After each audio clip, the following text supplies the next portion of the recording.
defense from this morning. I had to honor Jason Kelsey. Respect that. And we are live. Welcome to the NBA Deeper Dive. It is Thursday, January 18th. I'm Josh Engleman. I'm joined by Matt Belman. We are brought to you by BetMGM, and we've got a 5-game slate ahead of us with a couple big question marks still lurking and a couple guys pulling a lot of ownership that you probably didn't expect to play on January 18th. So hit that like button, subscribe to the channel, hit the notification bell so you know when everything goes live, and follow us both on Twitter. What's going on, man?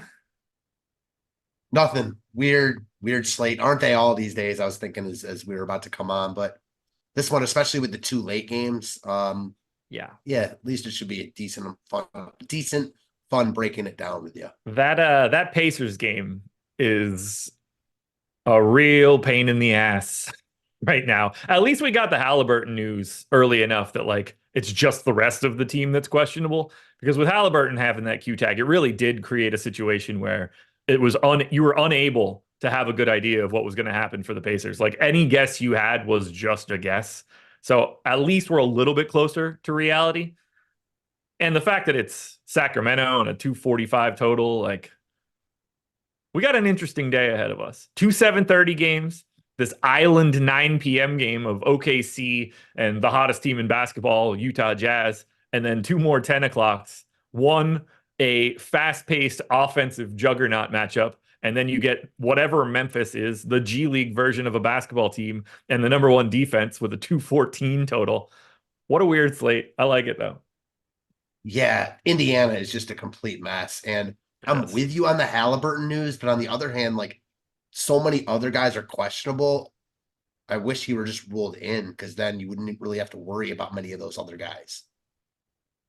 Yeah, I mean, I either wanted him to just be in or be out. Yeah, that's fair. Carrying you weren't saying, tag, yeah, you weren't saying like it's better that he's out. You were just saying we're happy we got that news, which I'm with you. Just because either direction was good for sure. I'm with that. It's still such a tough spot with so many guys questionable there in a really good spot against Sacramento. So, can you imagine if this game was just at 10:30? And it was a half hour after that Memphis-Minnesota start, how awful that would have been if Halliburton was still hanging that Q tag.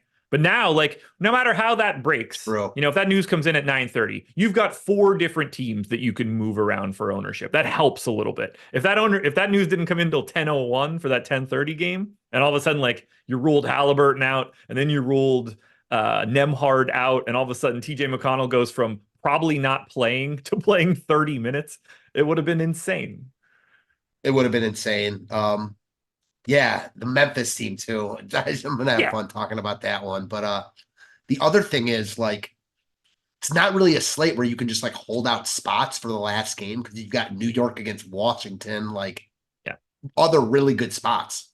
Well, as of right now, I am holding quite a bit into that game, but it is being held by real people and not fake people. I've got quite a bit of De'Aaron Fox at this moment, so I'm hoping that is helpful for me for late swaps later on. I assume I'll just lose it all by the time I do a swap at 7:30, and then he'll play well, like it is every other day that I do late swaps after the first games. I also really like Fox tonight, but as you said, like anything can happen once we start getting late news. Like yesterday, for instance, it was yesterday, right? It's the 17th. I touted Goga Bitadze all day. Process show, strategy show, deeper dive. I had a shit ton of them at lock. Then we got all that news before the 7:30 starts. I ended up having way less than I did before that. And I get a DM from Adam, and he's like, "Oh, that sucks. You lost all your Goga." And I go and pull up the box score to see how he's doing. And I was like, yes, it does suck that I lost all my Goga, because he's What did he end up with? He didn't go crazy because they didn't bring him back in. They actually split 24-24 on Goga and Wendell Carter Jr. Wendell Carter Jr. also had a massive day too in those minutes. But yeah, he ended up not coming back in for the final minute. So it wasn't as crazy as it seems. Let me see. I should have it in front of me. He finished with 34 DraftKings points in 24 minutes, 1.42 fantasy points per minute. And I imagine you got to a bunch of Cornet instead, so you ended up getting to the better play. I did get to quite a bit of Luke Cornet. I believe I had like 80, 90, 100, somewhere in that neighborhood. A lot. I actually had Cornette before the news. Like I was already at 30 or 40% before the swap started. But it ended up making me lose my Goga, and I was just furious. It was the one thing that I was like pretty adamant about yesterday, and I ended up not even getting to it on my own. I definitely remember you talking about him, so for sure. That's always Yeah. a bad feeling, but it is what it is. Yeah, it happens. And it's going to happen all year. So I'm not surprised. You ready to break this one down? Let's get after it. Well, the Washington Wizards are 12-point underdogs in New York, 234 total. The Wizards are a slightly different team right now because their center situation is a little bit in flux. They traded a few days ago their backup center, Danilo Gallinari. They traded their third center in Mike Muscala, and unfortunately for them, they got an injury. So Daniel Gafford out with a concussion.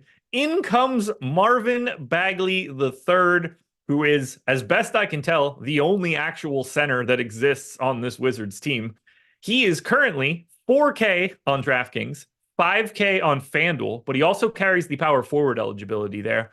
We currently have him at 64% ownership, which is just hilarious. And the funny part about it is every bit of that ownership is real. He is, to me, pretty clearly the best play as long as he is named the starter. I have no qualms with whatever amount of Bagley I get. Yeah, he looks like the best dollar for dollar play on the slate, which is just bizarre to say, but I think you'll agree with this. I'm not exactly sure what to make of Bagley in his new situation. Like, obviously, tonight's a situation where Gafford's out, so that's why we like him, presuming he's starting. But feels to me like I know this was a salary dump deal. Like, he holds no value at this point, but teams are often enamored with him, like when they first get him and then realize he sucks. Like, Washington sucks anyways. Not going to be surprised at all if they throw Bagley out for big minutes on his first start there. So 4K, he's a productive DFS player too. Yeah, that's what I was gonna say. Like for DFS, he's good. Yeah, he's not amazing, but he's not like mediocre either. He's good. Like Yeah. at 4K, if he plays normal starter minutes, you're going to need him probably. So Yeah. I think you just play him and move on. He's having the best offensive season of his career at this point. 63% true shooting. He's always been an incredible rebounder. He's like above average to elite offensively and defensively. He's not exactly like his biggest issue is defense, which is completely irrelevant on a day like today where it's a 5-game slate. There's not other centers really behind him. He's 4K. Like the only like his bad things in real basketball are totally irrelevant to what we need out of DFS today. He can score. We've always known that. Yeah, the only way it translates is if they just bench him because of that other stuff. But I just don't see that happening tonight.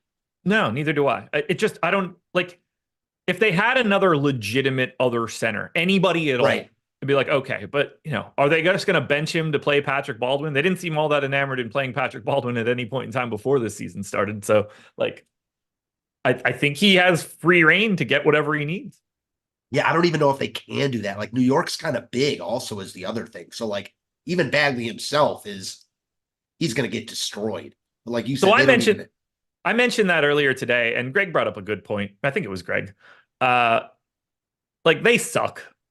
Do they even care what a matchup looks like? Do you just go small with Kyle Kuzma at the 5 and just say like, all right, we're just going to go 5 out because our only chance to do this is to just try and run them off the floor? Like I can't imagine the Wizards are like, we got to really think about this game plan. I'm with that, but also like, I mean, I could see that, I guess I should say. But on the other hand, like, I don't know. It's still an NBA team. Like, I still think they would like to match up as best they can. And it's Bagley's first night there. So, like, if he's not starting, I want nothing to do with him personally. Oh, yeah. I'm terrified. He could still be a really good play. But I would assume that he'd still get some love just because he's been talked up a lot today. So I wouldn't like him, considering the ownership. I think he'd be like a good GPP play. As it stands now, starting, it's just really impossible to get away from. Like, could it fail? It's Marvin Bagley, sure, but he's just way too cheap for his role tonight. Right. 4K is not the correct price tag for a fantasy point per minute guy that's starting. Like that's just not, he's going to blow that out of the water so frequently. Right. It's almost like Gafford being 4K. Yeah. Yeah. I mean, that's basically like you would jam Daniel Gafford if he were 4K in this slate right now, and you wouldn't think twice.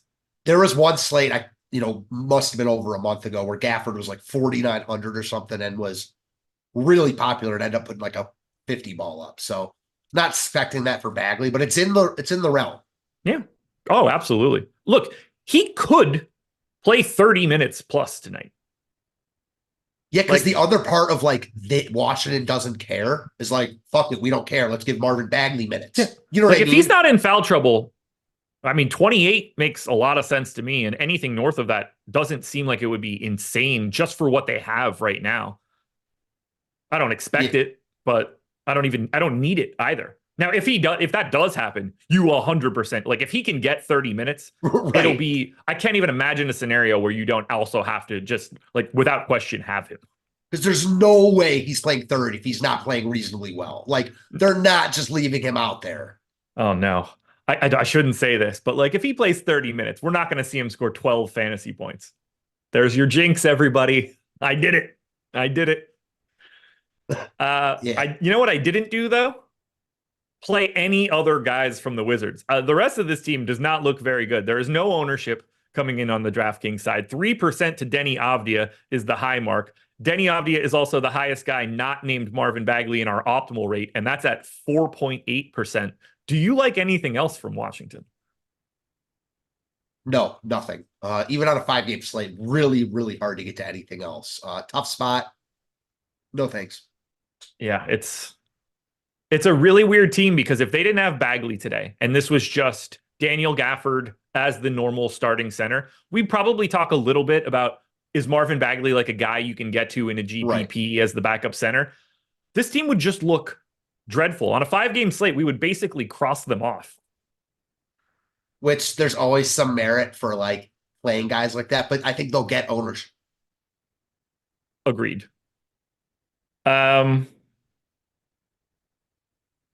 For once, I actually thought Josh Gillum made a good point. He said he should stay out of foul trouble guarding Hartenstein, who's a low usage player. And I was like, you know what? It's a good spot. So I thought about it.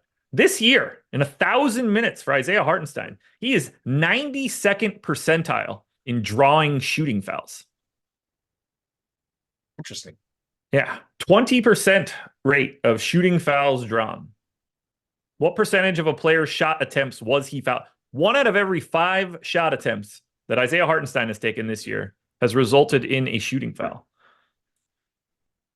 So he doesn't. Yeah, I would have assumed the same thing. I was on that same assumption of like, yeah, Hartenstein's probably the guy that doesn't get you in the foul trouble, but apparently he does. Well, the other part of that though is he doesn't shoot that much. Correct. So yeah, it is a volume game too. I don't really like that point. Like, just doesn't like. It's Marvin Bagley. He could find a way to get into foul trouble against anyone. Yeah. So like, let alone a Julius Randle led. I was just gonna say Randle is the guy that starts to scare me. Yeah, like it's not even Hartenstein, it's Randle. Yeah. And by the way, Randle also 90th percentile in shooting fouls drawn, and 96th percentile in non-shooting fouls drawn. I think that's by far the biggest risk with Bagley here, is he just picks up 2 quick fouls, like because we don't even know, like depending on what. See, this is where like the Washington who cares comes in, like. If Bagley gets 2 fouls and they play really well after that, like who knows how anxious they are to get him back in the game. You want to talk Knicks? Yeah, they look really good here. They do. 30% ownership coming into Jalen Brunson, 30% ownership coming into Julius Randle. We've got about 20 coming into Hartenstein as we're talking about him. Around 10 for OG Anunoby, 10 for Josh Hart. As you look at it, who stands out the most to you from the Knicks? Their 2 best players, Randle and Brunson. You look at the teams with the best matchups on the slate, Sacramento and New York. Sacramento facing Indiana, New York facing Washington. Randle and Brunson are just cheaper than Sabonis and Fox. And I like Sabonis and Fox more personally as like a duo, even tonight in this spot, but they're more expensive. So I understand why Brunson and Randle are getting a lot of ownership. Makes a lot of sense. I have no qualms with playing either of them, both of them. You know, I got to pause you quickly. Josh Hart out. Yeah. So with Hart out, kind of makes you like guys like DiVincenzo more. Yeah. Or Anunoby is certainly in play in a spot like this on a 5-game slate. So, yeah, all of New York now more in play, but doesn't change much with Brunson and Randall. They're still my two favorite plays. Also going to call out Hartenstein. He's been good. Centers destroy the Wizards. So, priced like kind of in that mid-tier, not getting a ton of ownership. I like him quite a bit. We also got another piece of information. Bruce Brown is available for the Toronto Raptors tonight. That changes a lot for them just because of the unknown. I don't like any bit of seeing that. I'm very Same. intrigued. I think it messes up their center rotation, and that's the part that scares me the most. But sure. we'll get to that. We'll get to that. So right now, I've got a bunch of Brunson. He's in close to half of my stuff at 8,500. Clearly an incredible matchup against the Wizards. I've got a ton of Randall as well. I've got limited amounts of DiVincenzo, Hart, and Anunoby. I assume now, as we redistribute some of these minutes, like Quentin Grimes might pick up a couple extra minutes and you suddenly don't feel as bad about getting to a $3,800 Grimes. DiVincenzo certainly going to look a little bit better here. Anunoby is probably just the same guy that he would have been, maybe more likely to play 40 minutes than he was, but otherwise he's probably playing 40 anyway. But yeah, I think we're probably looking at DiVincenzo a little bit more. Grimes goes from fully unowned to like a 5% type guy. Because it's not even a usage thing at all. It's just a minutes thing. So I think you see guys like DiVincenzo, Grimes certainly could play a little bit more. Anything else you really want to touch on here for the Knicks? How are you feeling about Hartenstein in this one? Because he is getting some love. I was just saying before, when you were reading the Josh Hart news, I like Hartenstein a lot here. Like, okay. He's getting a little love, but for a 5-game slate under 20% owned, centers destroy the Wizards. Like, I like him here. This is an upside spot where he could rack up a bunch of steal. Like, he does all that stuff. So I don't think he's the safest play in the world. He's probably a little bit overpriced for his median projection, but I think there's upside here.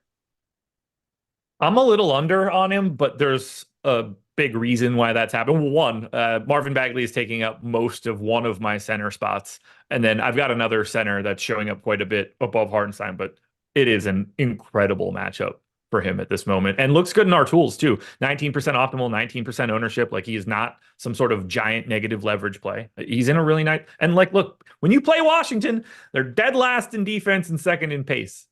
That's a really good recipe for success.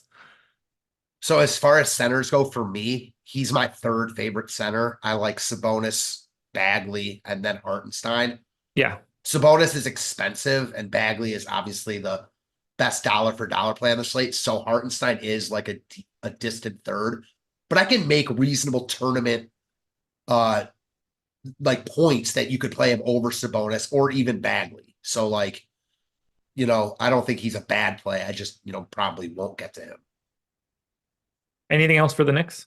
Nope. Alrighty, folks. Hit that like button if you haven't done it yet. It always helps us. There's 1,500 of you. We're over 100 likes. No reason that number can't get over 200 right now. Schedule for the rest of the day, simple. NBA Live Before Lock coming up next. They'll take you from 6:30 all the way up until the 7:30 tip for Wizards, Knicks, and Bulls, Raptors. I also want you guys to use the avatar. Go to stokastic.com/avatar. Grab that logo, put it on DraftKings, FanDuel, Owner's Box, or Yahoo. If you finish in the top 3 of a contest with 5,000 or more entries, you get 1 month of whatever package you want at Stokastic.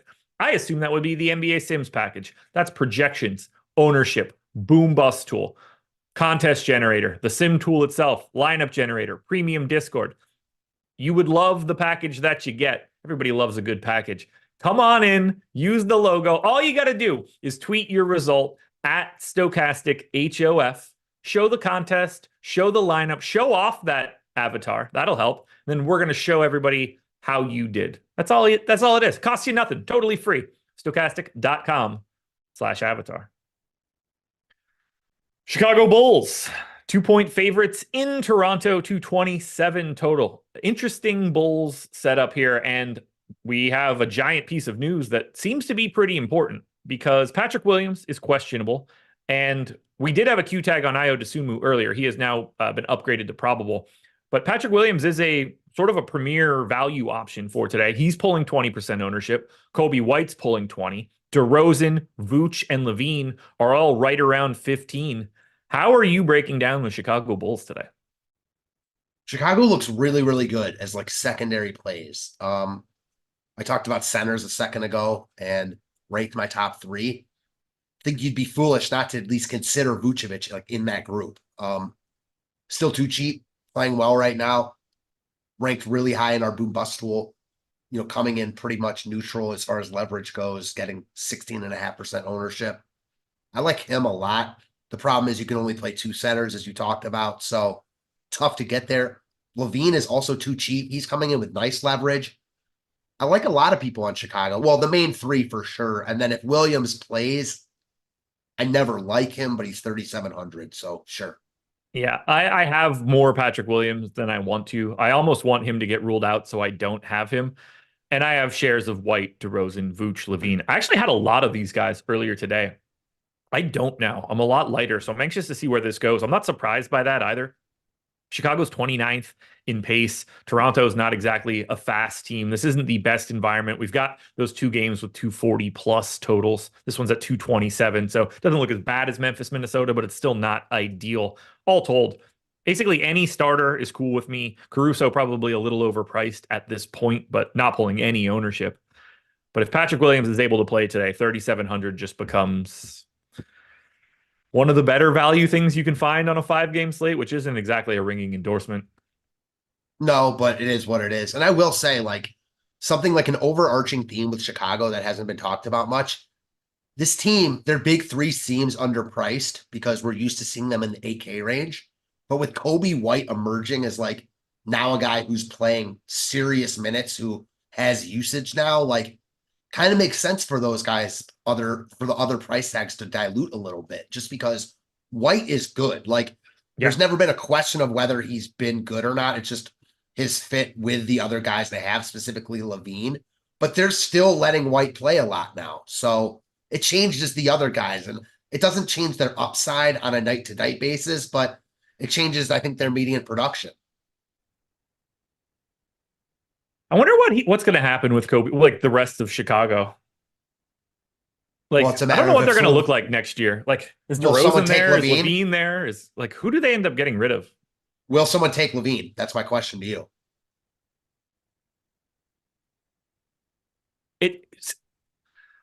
I know they're having trouble drumming up interest, but I look at it sort of in reverse. Will they ever decide to actually make a real move? Like they're a year late on trading DeRozan if they wanted to try to get like actual value for him. I don't know why they even tried to keep him. Like the moment you see that this isn't going somewhere, turn him into something to a contender. Levine, same sort of situation, but I think the league just sort of has them over a barrel right now. Same. I would say like in 1990s, early 2000s NBA, the talent would always find a way. Someone would always buy the talent. Nowadays, teams are a lot sharper. Yeah. Like Levine just doesn't play hardly anywhere except for a desperate team like the Lakers, et cetera, et cetera. So we'll see what happens with him. Like he's obviously a really good scorer in the NBA, but like, where does he really fit? I'm not sure. I don't know either. Because every time I think about a team, it's just like, do they want that? Right? Well, talking about Toronto is kind of difficult right now because of that Bruce Brown news. We have crazy ownership coming into these dudes. 61% ownership to Gary Trent. So it's a Duke reunion at the top. 37% to RJ Barrett, Marvin Bagley, Gary Trent. Big Duke day today. 25% ownership to Scotty Barnes. We've got 10 to Thad Young, none to Jonte Porter. We can have this Jonte Porter, Thad Young discussion again for the third time if you want to. And another 15 to Emmanuel Quickly. But we might even just have to talk about how this ends up looking if Bruce Brown is playing. Does this Gary Trent ownership go away now because we don't anticipate him starting? Like, I'm very concerned with what Toronto looks like in an hour when we get their actual starting lineup. Same. Makes me not really want to prioritize anyone on Toronto. Not because I think they look awful now. I think they still look good, but I think other teams just look better now because we have this murky Bruce Brown situation. Who knows how much he's going to play?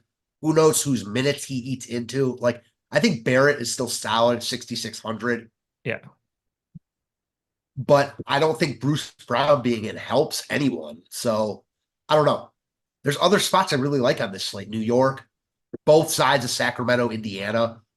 You've got OKC against Utah. Like there's good spots on this slate. I don't think you have to force Toronto. I'm so intrigued by this now, just trying to think about where those minutes would go and how much they would try to play him. Like you figure he steps in and plays 24 or something like that if he's available at a minimum. At a minimum. Like do they try and like do they because he is functionally, I know this is going to sound weird, but he is like functionally a center on offense. You know, you want him as like the dive man in a pick and roll. So do you do that and try and only pair like only get him out there when you have a floor spacing five? How does that work with Scotty Barnes then? Another guy that shooting is meh. Does he just soak up all of the minutes of a Jalen McDaniels and a Grady Dick and you don't worry about it too much? Do you think he starts? Then you do. Like there's no rhyme or reason to that, but like he was the main piece in the Pascal Siakam deal, even though I expect him to deal him in the near future. Like, I don't know. I think that if he's playing, like he's a starting piece for them in my eyes. I don't think they have to start him by any means. And I'm Yeah. with you. I think I could see him just eating into like those secondary, third, tertiary guys' minutes. The weird thing for me is Bruce Brown and Scotty Barnes together on the floor seems very redundant. Yeah, I agree. I agree. It's really tricky now. That lineup is going to matter a lot. It certainly makes me more nervous about Gary Trent. Like adding another guy that could very obviously close this game really does complicate matters. It didn't matter as much when he wasn't around. You felt pretty good. They only had like six dudes you thought could close. Right. Now you add in another one where I don't feel like he would close over Barrett. He's certainly not going to close over Scotty Barnes. You know, you get center plus, and then it's one of Quickly and Schroeder, one of Trent and Brown. That's kind of where my head is at? I think that 60% ownership for Trent is going to be wild. You don't feel like Quickly's like in that group, like for sure. I kind of do. In the group of has to close? Yeah.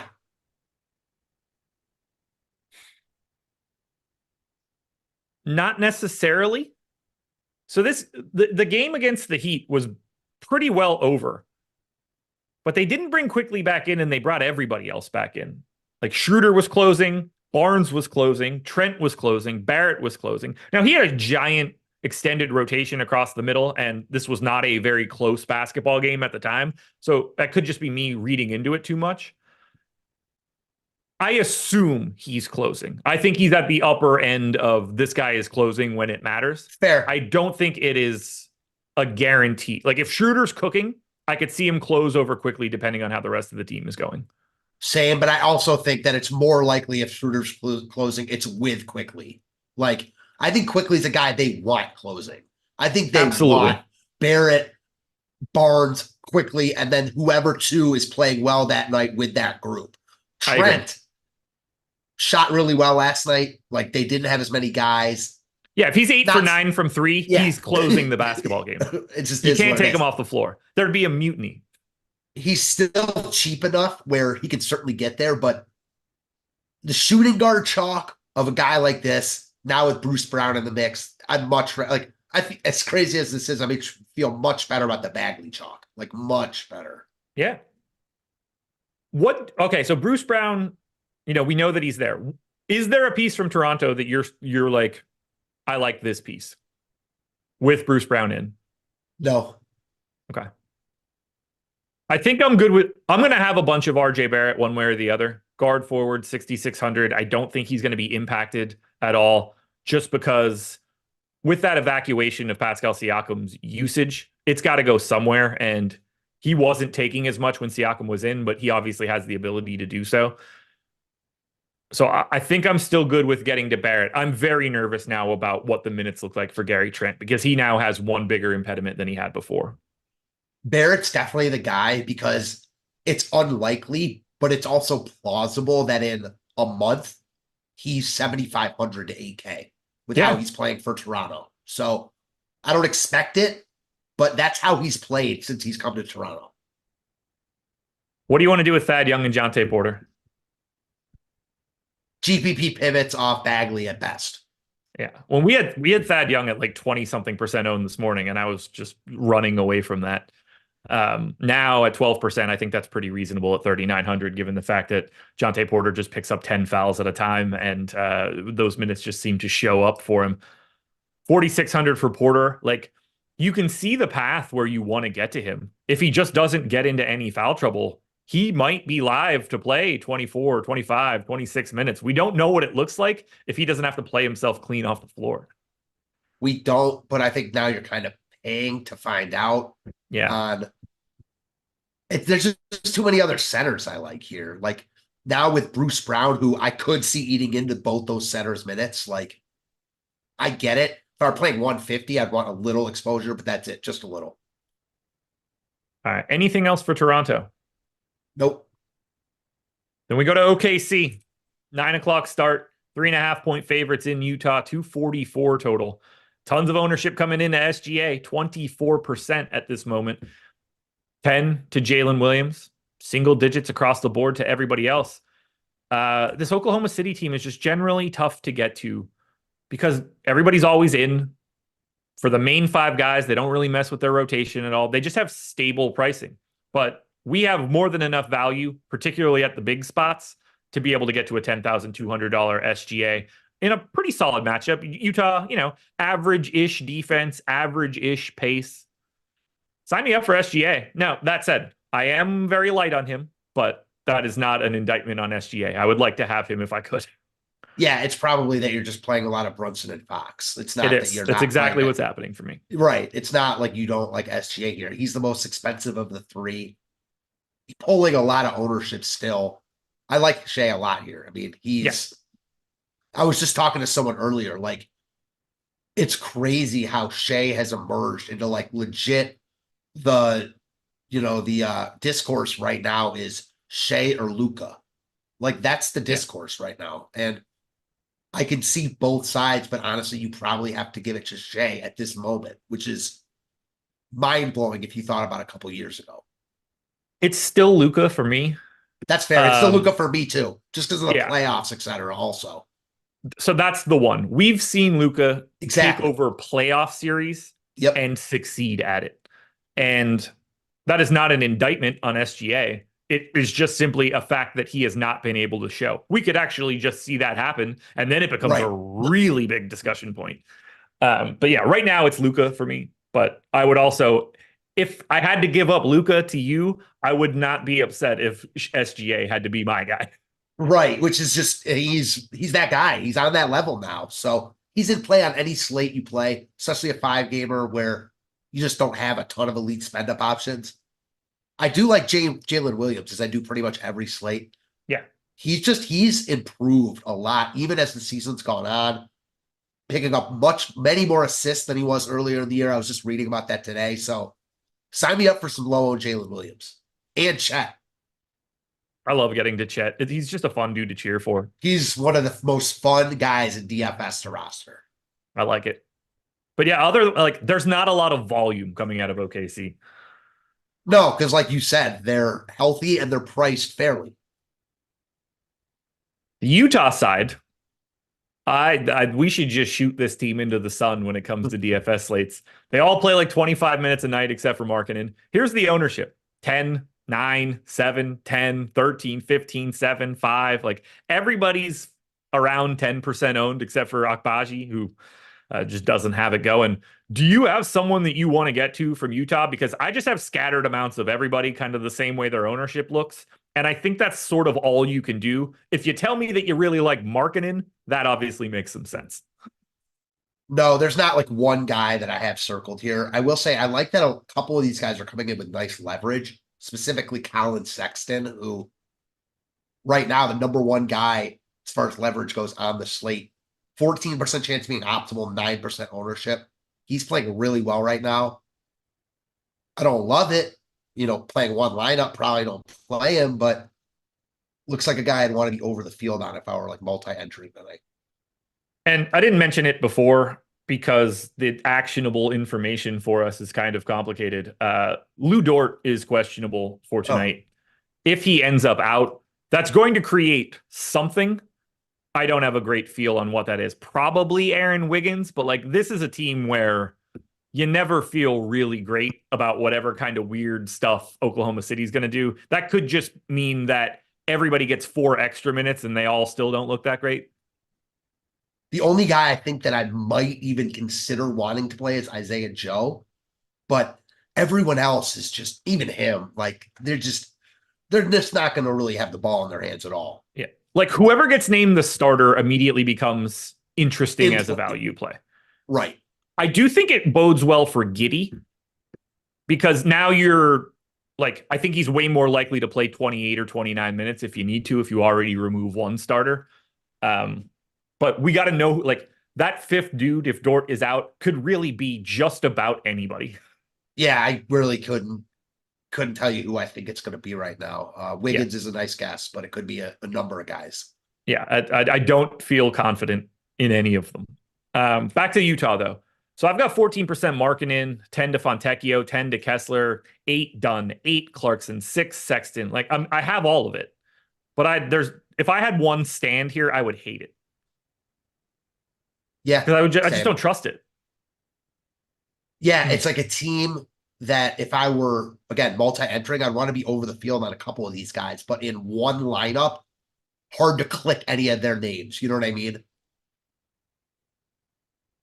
Yeah, like Markkanen would be the only one you'd be like, all right, well, if I got to have one of anybody, and even then you can't do it. Just because he's priced in a way that he's definitely not, he's like priced in between, like with Brunson and Randall. Yeah. And it's just there's no trust. This Utah team is wild right now. I have no idea what they do, where they go, who they trade. Do they trade for? Do they try to acquire someone? Do they zig because everybody else is going to zag and they go out there and get somebody that matches their timeline? I have no idea what they're going to do. So we talked about this a little bit. My thing is like teams are fooling themselves in the NBA if they think their window is going to be so and so long. Like you want to make God laugh, tell them your plans. Like you got to go for it now. Like I don't think they're going to win the title this year, but they're one of only a handful of teams that like are probably good enough to do it. I'm not sure who the player is or even if they have to make a move, but I think they're doing themselves an injustice to not at least think about it. Yeah. Like, what if they just, like, I don't love this dude as a player in general, ultra talented offensively. What if they call up Atlanta and they're just like, look, it doesn't seem to be working for you guys. What does it take to get Trae Young? He's 25. Certainly going to set up Markkanen as a play finisher. You keep that shooting out there. They've done some business with the John Collins deal. How many firsts does it take? Does Keontae George have to be in that deal to go back? Is that okay at that point? I don't know. Like, you start looking at some of these teams that are not succeeding, and you start wondering, like, okay, like what does Danny Ainge think of LaMelo Ball?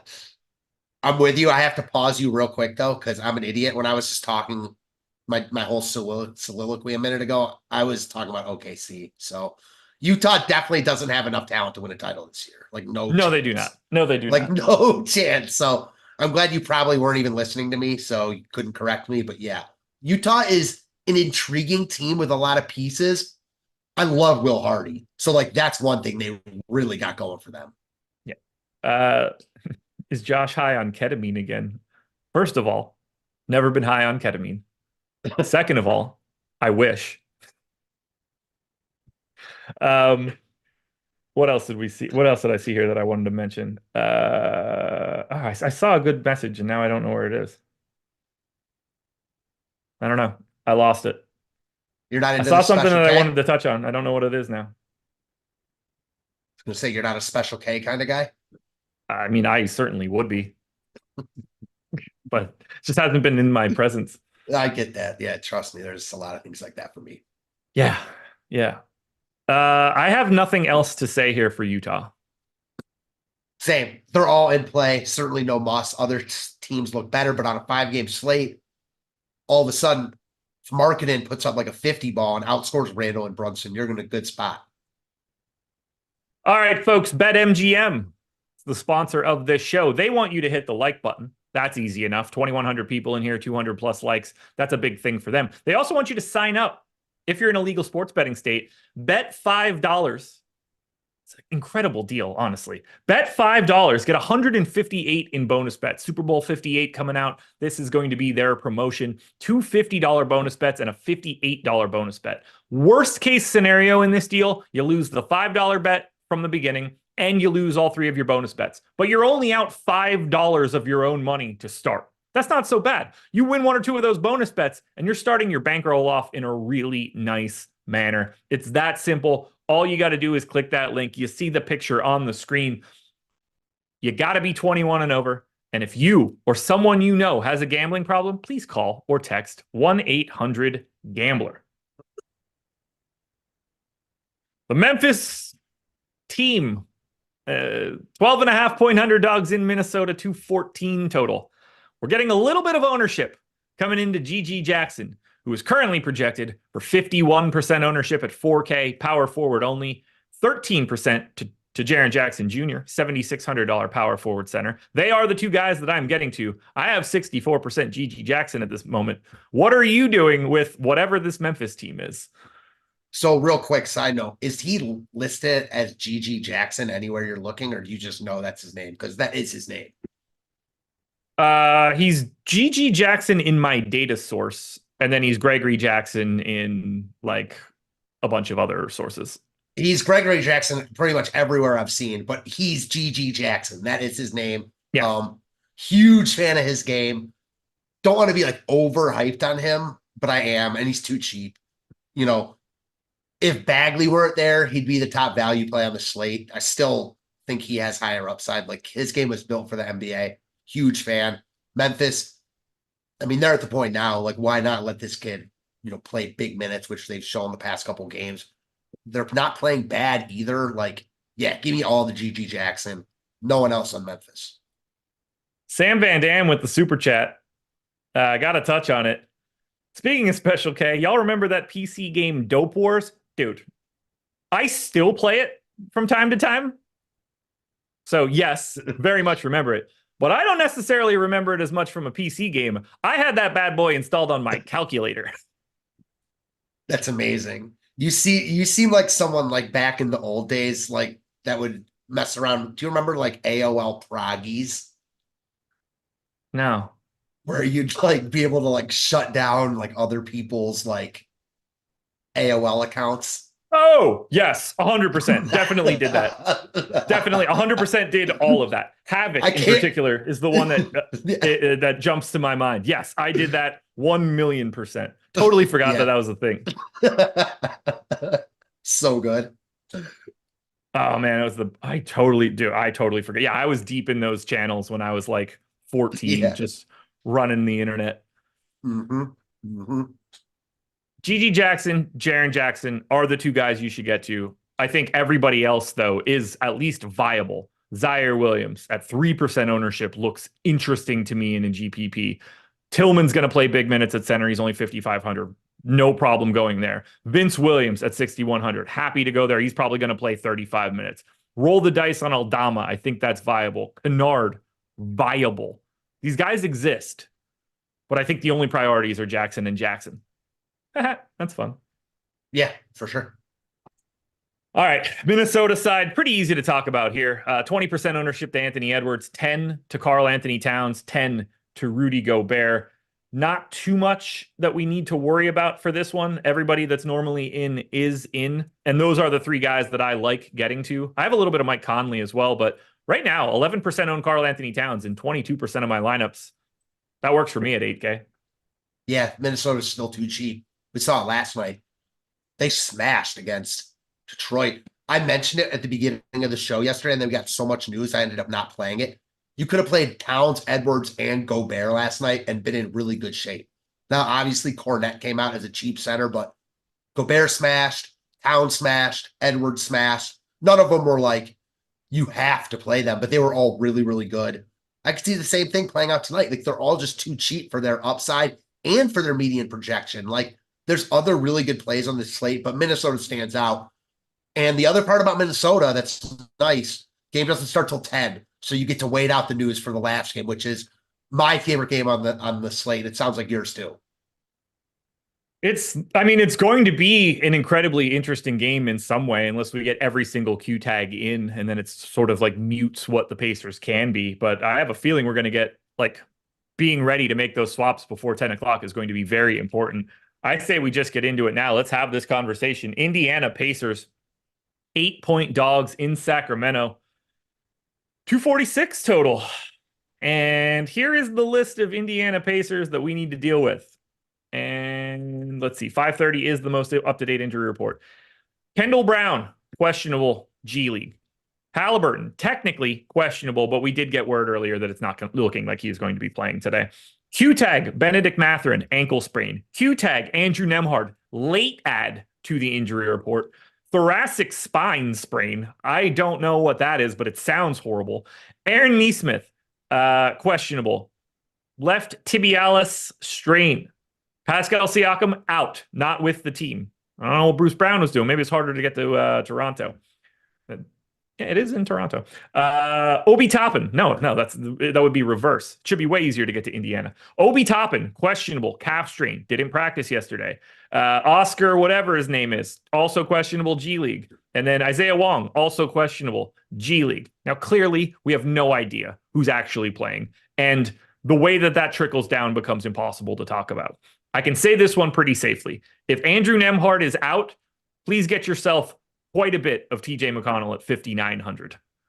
Yeah, he becomes a lock then with no Halliburton or Nembhard. Definitely play McConnell. If all these guys are out, like Obi Toppin too, like give me some Jarris Walker, who we talked about this morning, as like a deep GPP flyer value play. Again, you would need multiple guys to be out, but just wanted to call him out. It's hard to talk about Indiana, but one thing I will tell you is you look at our boom bust tool right now, no one really stands out from Indiana. Once you start getting guys out, the other guys that are in are going to jump up to the top. So I've taken Obi Toppin out of my stuff. With him not practicing yesterday, got hurt their last time out. It's a calf strain. You just don't normally see muscle injuries where people just come back the next game. So I feel pretty good saying I don't think Toppin plays today. That is complicating in its own right. Because then you have to start having conversations of like, well, how many minutes can Jalen Smith play? Do they even want him to be out there at the 4? Or does he just play the same thing and they go to more wing type dudes? That part gets crazy. If Nembhard's out, TJ McConnell becomes aggressive chalk. But if you get Mathurin out and Nesmith out and we start playing these dudes that we don't even know, we might be getting a little bit of Walker at 3,600 power forward only. That's what I said, man. If you get multiple guys out, give me Jarris Walker, who talk about a guy's game built for DFS. Like, this is a guy, not on the Wemby level, but like when he starts playing big minutes, he's going to get a ton of peripherals, a lot of blocks, steals. Like, if you watched his game at Houston, like that's what he does. He was a freshman last year. Like, as Houston, who was like the number 1 team in the country for most of the year, he was their best player. And Houston has not been like a training camp for NBA players recently. Walker's different. I'm a big fan of his game.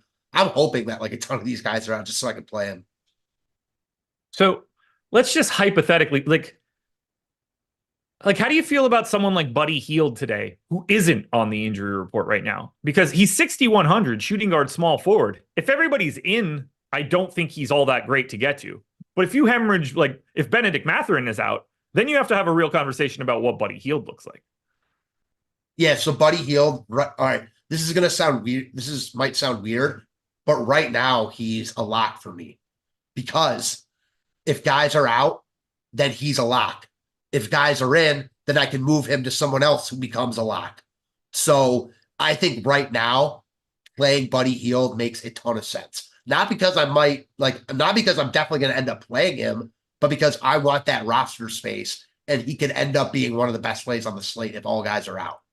Would you rather treat Benedict Mathurin as that guy, $200 more expensive, allows you to swap to Hield if Mathurin is out pretty cleanly, but it's always going to be easier to do this because if Mathurin is playing, 6,300 shooting guard, small forward. He's a better play than Buddy Hield today, I would imagine.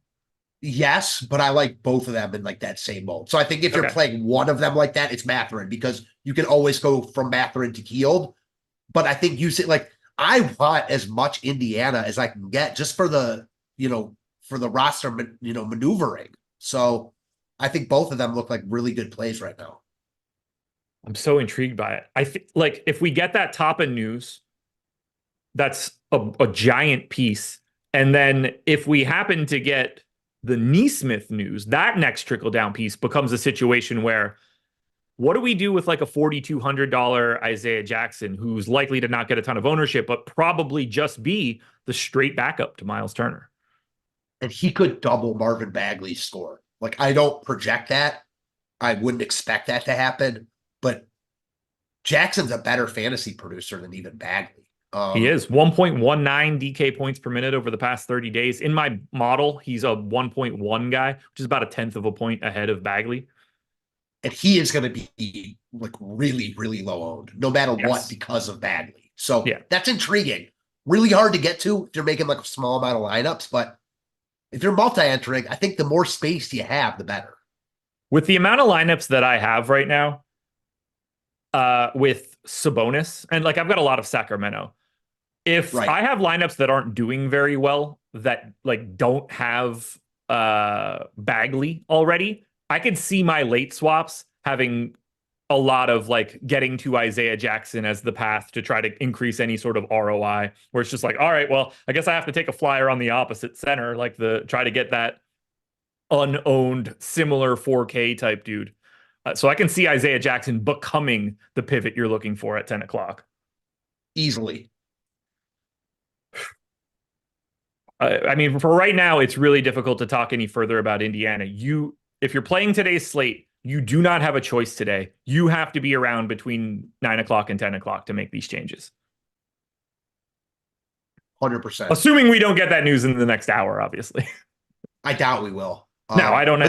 Maybe before the 9 o'clock game, but we're not going to get it before 7:30.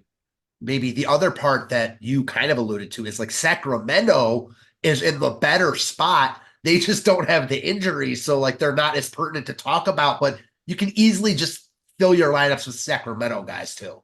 Yeah, 15% ownership to Monk, same to Keegan Murray, a little over 20 to Sabonis, which I'm basically matching, and I don't normally do that. 9% ownership to De'Aaron Fox. We have him as a slightly positive leverage play. Right now, I have 58%, which is probably more aggressive than I need it to be. But I look at someone like Shea, 24.5% owned at 10.2, and then I see Fox at 8% owned at 9,100. I don't think that SGA is like 3-1 on Fox while you're also saving 1,100 in this spot. So I really like just simply using Fox instead of SGA in terms of just flip-flopping those two. That's not to say that I don't like SGA, but just from an ownership GPP scenario, I kind of like the idea of just flipping them. You get the 8% to SGA, the 24% to Fox, and I feel like I enter a GPP in a slightly better manner, but I think he's like the most underrepresented dude on today's slate. I wrote about him. I'm with you. I like the way you broke that down also, because I think you're right. I think to me, Shea is like a 2-1 favorite to outscore Fox here. Yeah. Not nearly 3-1.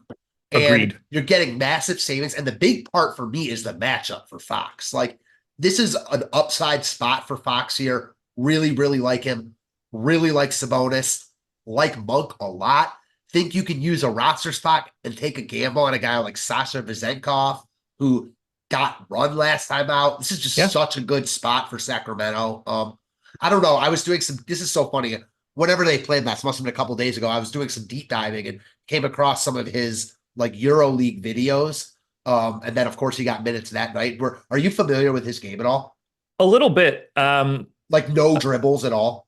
No, not at all. I'm very intrigued to see him next year. It seems like all of these Euro guys that come over, it takes a year to like really establish how it's a very, very different game. It's a completely different game.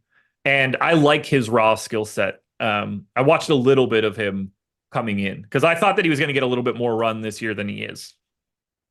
He took like throughout the whole season last year, in which he won MVP of the league, mind you, like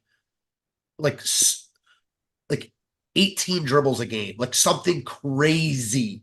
His game was built for the NBA, but I'm with you. Like probably not this year because it's not just that the NBA game is completely different, which it is. It's the athletics, like you know what I mean. It's just everything about it. So with you, still though, 3,500 and great spot against Indiana. If there will be games this year he plays well. He just won't do it consistently.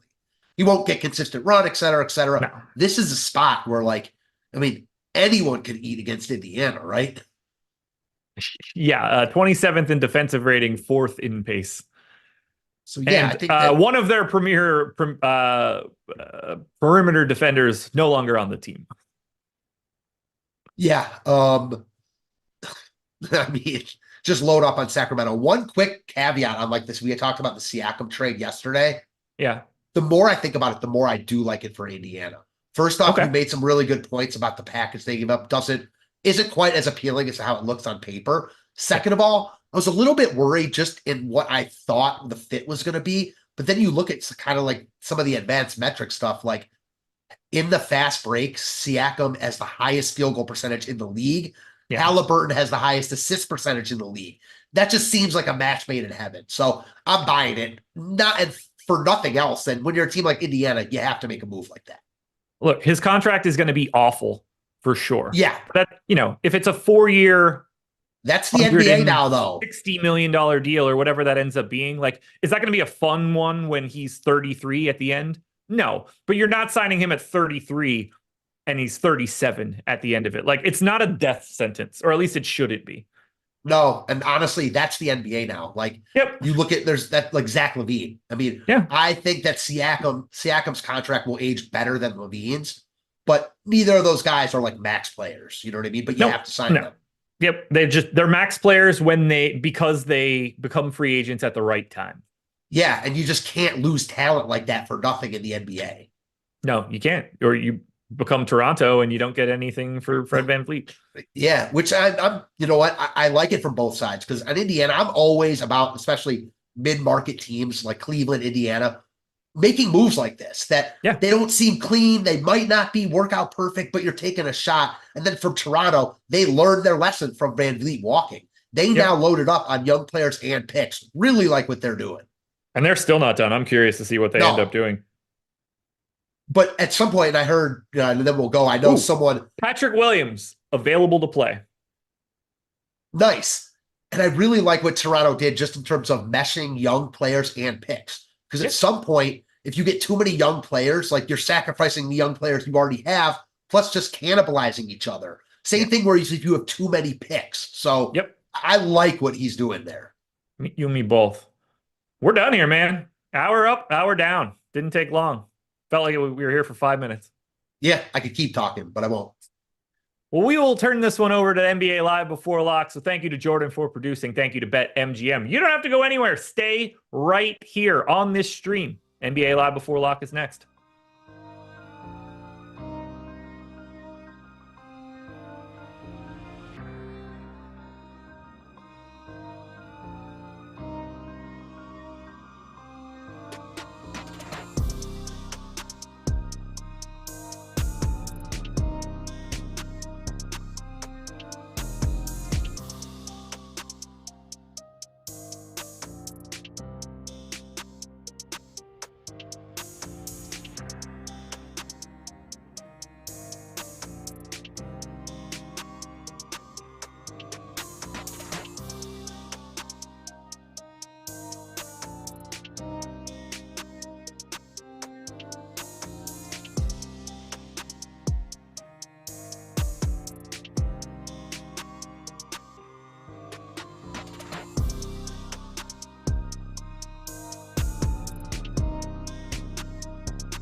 God. All right. Why don't you ask 6 more times if we're ready to go, Jordan? Hey, yeah. How about we ask 6 more times if we're ready to go, Jordan? What's happening, everybody, and welcome to NBA Live Before Lock. We've got a 5-game slate here to break down. People may be wondering, is there something on my head? Yes, it is a beanie. Why? Because it is cold as shit here in New Jersey. It is 14 degrees outside. The windows are drafty in my office, and I'm a cold boy, and I want my ears to be warm. So I'm just trying to be warm. That's really the end of it here. So, guys, do me a favor, like the video, subscribe to the YouTube channel. That will help make it a little bit warmer in here because it'll warm up my heart. It'll make me feel good about myself. And then, in turn, with that warmth, I could just breathe hot fire at Eric and make him feel worse about himself. So there's a lot of reasons for you guys to like the video and subscribe to the YouTube channel. We're sponsored here by BetMGM, and we'll talk more about them later. Eric, how are you doing today, my friend? Doing great. Wish Bruce Brown wasn't playing basketball or potentially playing basketball here tonight. We shall talk about those things. But otherwise, doing all right. Try to save my voice a little bit. After that Suns game, just not feeling at 100% after screaming my lungs out at a game of a team. I'm not even a Suns fan or anything, but it was just such a fun deal a couple nights ago. And so still kind of recovering from that, but ready to talk a little hoops. This is a fun 5-game NBA slate. It takes you multiple days to recover from going to a basketball game? I don't know. I was just like cheering and having fun. You should try it sometime. Or wait, no, you live in the Arctic. Never mind. But how old are you? See, this is why we know that Eric is older than he lets on. How old are you that it takes you multiple days to recover from watching other people play basketball? When you're like yelling and screaming and enjoying yourself, and then you wake up early because you need to drive back in order to attend your job and work and perform at the best of your abilities on a Wednesday with multiple shows, you should try, maybe having a life on top of a work balance, but instead, no, you just have zero balances. It's just basically just I watch basketball every single night. Being a little bitch boy the whole time. Oh, cold boy winter, winter. It's cold here. It's cold here. But like that's right. You're living in LA because you're soft and you need to have the warm temperature around you. Not here. We deal with the seasons, and that's why we're hardened people in the Northeast. The Northeast, we are hardened people. We watch shitty football and we enjoy our lives in the cold. I'm a loser till I win the millie. Eric's not old; he's vintage. I'm vintage. I'll take that. I'll be the Revolution's record here. I'm okay with that. I'll be Rumors by Fleetwood Mac. All right, let's see. We've already got some super chats coming, but also I want to ask you because you said you're not happy about Bruce Brown playing. I'm actually quite happy about Bruce Brown playing because I think it's going to lead to players on the Raptors going over-owned. Okay, you think so? I bet. Because, we've been surprised by a couple of things this season where people hit the eject on it. That came out so early. And I know that people have had articles. I've had articles. We're talking about things here and there throughout the day. I'm very curious if they decide, because Bruce Brown coming off the bench, there's a situation where he doesn't play. Like, there's a situation where they don't want him to play. He's just like there as an insurance policy of some sort. Again, they're talking about making multiple moves. Bruce Brown Jr. is a piece. There's ways that they could move him. There's also ways that, he ends up playing 18 minutes, like we have projected 17 minutes. And, we have Rich to be able to break down some of what he's looking at here because we're all taking educated guesses on what is going to happen with that role. I think we assume that he's not going to start. I think we also assume that, he does appear, but those are just assumptions still. Like we do not know for sure what that role is, as you said. What if he doesn't play? What if they just have him on the end of the bench and he's there in just kind of like a insurance capacity? Like they could just have the same rotation we saw yesterday through 3 quarters. Like we could have the same type of situation. So there's some extreme volatility to this slate. So yeah, I'm not sure what to make of it still after thinking about it for about half an hour. I'm not sure how much the field is going to react. Gary Trent's project for 50% ownership. Yeah. But he also shot 8 for 9 from 3 yesterday. So if he does that again, that seems useful. Sure. If he didn't shoot 8 of 9 from 3, also probably wouldn't have closed the game over Emmanuel quickly. So, that's the main thing that I'm looking at is I've got my lineups built and I'm getting to 15% of Gary Trent when he's projected for 50% ownership. I think that's a pretty reasonable guy to be underweight to the field on because we saw last game, he closed over Emmanuel quickly. I don't think that happens in most scenarios. The reason it happened is because he shot 10 of 13 from the field, 8 of 9 from 3. No, they were up in million. That's why it happened. They were up infinity. They won by infinity points last night. But they still had the starters out on the court at the end of the game. I know, but I'm saying that he played a full. So if you go to Popcorn Machine again, I kind of went through this pretty in depth earlier in the day, and you just kind of break down what happened just previously. You saw Emmanuel quickly go completely berserk. He played almost that entire third quarter. He had like a little bit of a stint. He went out for all of a minute and 36 seconds, okay, in the middle of the quarter. Then he ended up playing till the 9:04 mark. And then, well, let's bring out Gary Trent again because, you know, he hadn't played the tail end of that third quarter. It was basically just like limiting his minutes a little bit. So, like, I'm more of the opinion that if it wasn't an extreme blowout, Emmanuel quickly would have played 34, 35 minutes. Than thinking that Gary Trent closed, quote unquote, over him. I would think that's a little bit of a misnomer. Yeah, I don't see it though, because the other starters were out on the court. Like Scotty Barnes was on the court still. We still saw who else? So the closing lineup, if I remember correctly, is they had Dennis Schroeder, Gary Trent. You probably have it in front of you. I do. Because Gary Trent. Yeah, so Gary Trent, RJ Barrett, Thad Young, Barnes, who ended up coming, Scotty Barnes, and Dennis Schroeder. Yeah, so my opinion is that had Gary Trent not been shooting as well as he was from the field, it would have been quickly on the court instead of him in that scenario. I think if the game was closer, it would have been Emmanuel quickly over Gary Trent on the floor. Like, or you would have saw Gary Trent out there instead of Dennis Schroeder. Like, there's a lot of volatility to the way you look at this. Like, if it hadn't been a double-digit lead, like you can click on the specific periods of time, like there's a 10-7 run, 8:46. So what was the score at its closest? 99-83 up until 106-90 there at the 5:43 mark. Yeah, for me, I just see it being like volatile where, yeah, Gary Trent, he's shooting well, he's out there. If it's Dennis Schroeder, who, you know, ends up in there for our first rotation, like for me, it has more to do with quickly. It already played like 12, 13 minutes within the first 16 available minutes of that half. So I look at it a little bit differently than you do. All right, we will see. To me, though, so what is your ultimate? Because Gary Trent is expected to be massively popular, and I'm underweight to the field. Are you at the field or overweight to Gary Trent? Or maybe you're underweight as well. I don't have a stand yet. I don't know. I want to talk with Rich a little bit. I mean, we might as well bring in the guy right now. If you guys don't know, one of the better DFS players that exists here in the entire industry, and then also just a guy who's doing awesome work for our projections. But Rich, I'm just curious how you look at Toronto with, like, what are our assumptions in the projections for what we're doing here with Gary Trent? Because this is, or sorry, not with Gary Trent specifically. Like, if we get Bruce Brown starting, I think everybody's going to hit eject on Gary Trent. But if Gary Trent starts for a second consecutive day, how do we kind of handle this from a projection standpoint? I think the field is going to be way over on Gary Trent. This is a very volatile spot. No one knows, like you guys were saying, no one knows what's going to happen with this rotation. If Bruce Brown starts, then that pretty much makes Gary Trent almost unplayable, in my opinion. Because I think Greg said this too, is that he's still going to be pretty highly owned for people not, changing their lineups or whatever else. I don't think Bruce Brown will start, but there is a chance. I mean, he's been there for a day, and it is basketball, but I don't think he'll start. And even if he does, though, I still, don't jam him or anything like that. I doubt he plays anywhere close to starters minutes. So that's where I'm at with it. Jordan Nwora, who knows? He's like their new shiny toy. I don't think they want to keep running Thad Young's old ass out there for 20 plus minutes a game.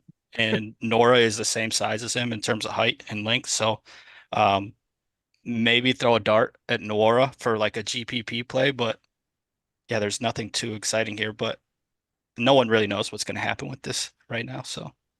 And I also agree. I don't have a strong stance. Like, I'm not saying here definitively that Gary Trent is going to play, 28 minutes or 26 minutes. The way I'm looking at it is very volatile situation. What happened yesterday clearly had fluke elements to it with Gary Trent, shooting 8 of 9 from 3. So if the entire field seemingly is expecting Gary Trent to do what he did last game, at least in terms of playing time and his workload, where he's going to be 50% owned, if I don't know what the situation is going to be, I'd rather be underweight to a guy who's going to be in 50% of the field's lineup. So I am with you to a certain extent. So I think you are arguing against the shooting. Like, I don't think anybody sees 8 for 9 from 3 and thinks, oh, he's going to replicate that. That would be asinine. That'd be ridiculous.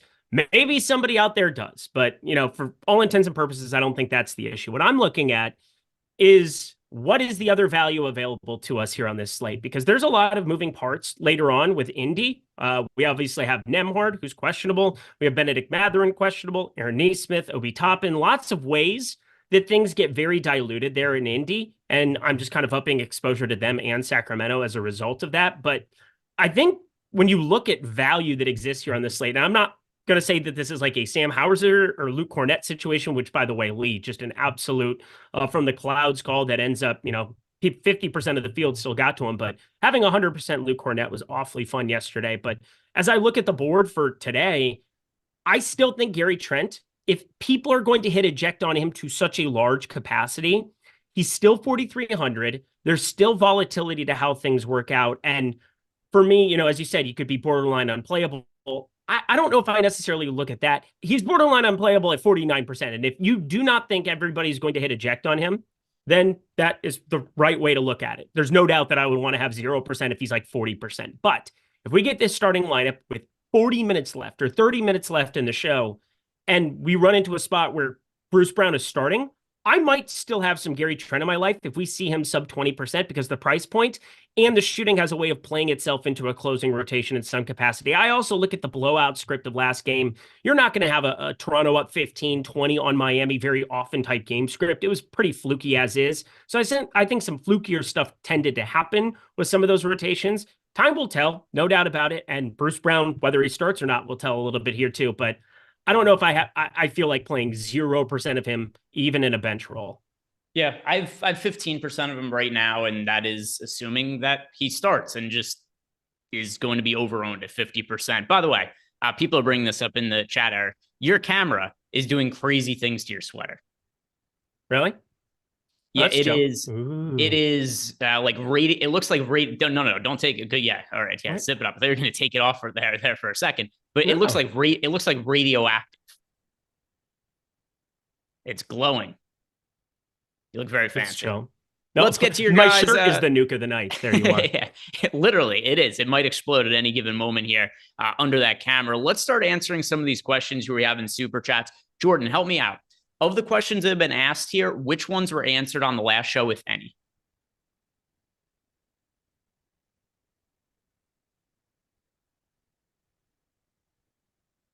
There we go. All right.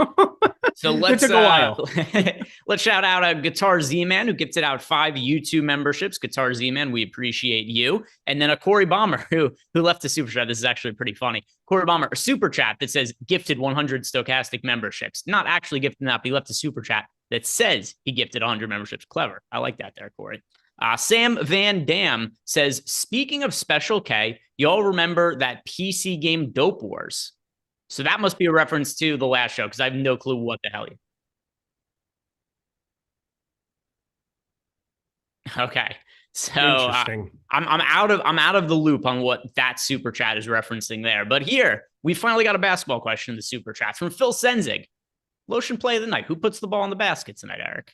Who's put the lotion in the basket? Who are we going to go to tonight? Who do I feel is feeling extra lubed up and ready to rock tonight? Lauri Markkanen. He is going to put the ball in the basket against OKC at 120.5 total. Small forward, power forward at 8,300 still. Utah is such a weird team. Like there's a bajillion dudes who are going to play all of the minutes here, and it's just so diluted. But Lauri Markkanen, I feel pretty comfortable in saying that on a night-to-night basis, will play the most minutes on this team. He's a 1.31 fantasy point producer, and it's OKC on the other side, which breeds very, very nice game environments. So Lauri Markkanen, the lotion play of the night. I'm going to go to somebody that you liked the other day, Eric. Scotty Barnes. So we've got Scotty Barnes again, too. So the ownership that we have on Toronto, there's 2 guys who are very popular, right? We got Gary Trent projected for 49% ownership, and we've got RJ Barrett projected for just under 30% ownership.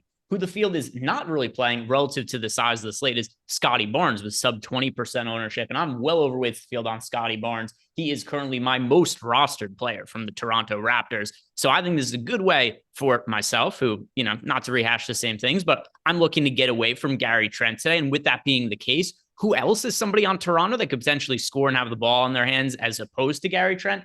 I think Scotty Barnes is certainly going to be somebody who that could be the case for. And it's for a lot of the same reasons you had brought up the other day. No Pascal Siakam, Eric. We should expect to see increased usage from Scotty Barnes. His price has come down. He's great positionality on DraftKings at point guard and small forward.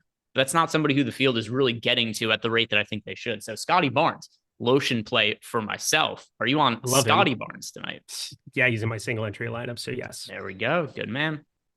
Ace of Spade wants to know who we're liking for DK tiers tonight. So let's go ahead and check out these lineups. Do you have... I did not make them before. No, I didn't make them this time. So you got it. I got it. I will read these off right here. If there's anything that I think is... Oh, there actually is one that we could talk about that's more general DFS here. DFS? Exactly. Commander. So, Eric, in tier 1, we have Domantas Sabonis, SGA, Julius Randle, and De'Aaron Fox. Who's your favorite pay-up option on the slate? And we could remove salary from this. If you could pay up for any one guy, which is more or less what we're looking at in this tier, who would it be for today? Domantas Sabonis. Sabonis for you. It's so close for me between... Is it like a... 0.4 for me? 0.2, I think, in our projections that we have between Sabonis and SGA.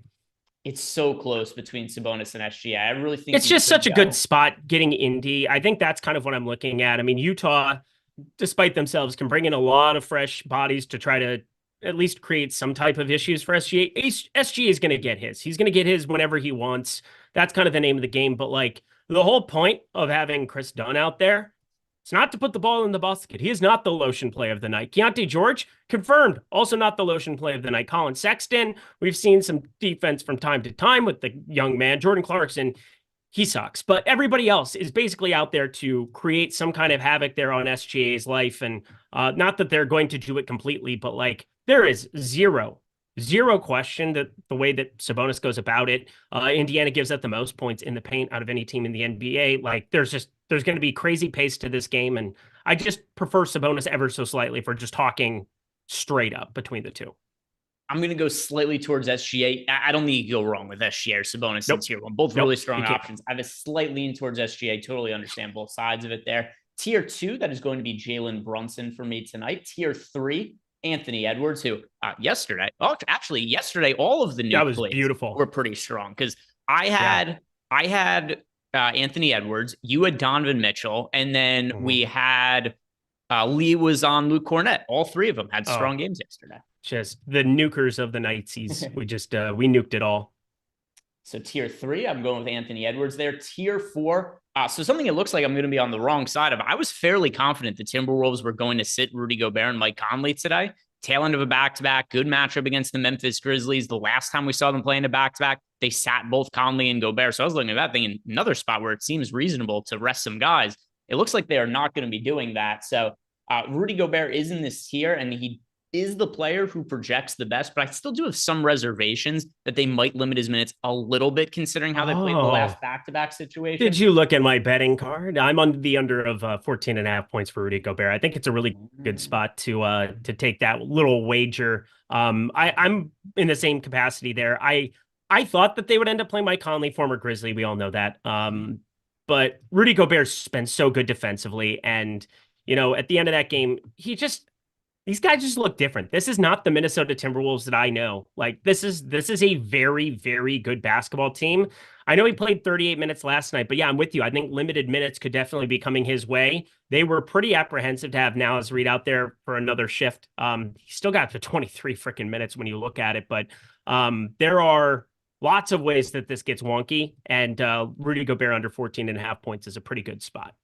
Yeah, so a bet that I had for the game that, I don't hate it, but it's not what I thought it was going to be, is I did bet Memphis plus 12.5. That aside, I'm going with Emmanuel Quickley in tier 4. Tier 5 for me, that is Isaiah Hartenstein, and then tier 6, Malik Monk. So those are the tiers and my favorite options in each of them. Thank you for the super chat there, Ace of Spade. And the next question is from James McGruder, wants to know who our favorite plays are at each position on DraftKings and overall favorite cheap value. So position by position, Eric, who are your favorite guys at each spot? For me, I'm going to start with point guard. I'm going with Scotty Barnes. Yep, Scotty Barnes. I love it. Shooting guard for me, that is Emmanuel Quickley. It is for me, RJ Barrett at the moment. I thought you were gonna go with Gary Trent there. Not the case, though. Nope.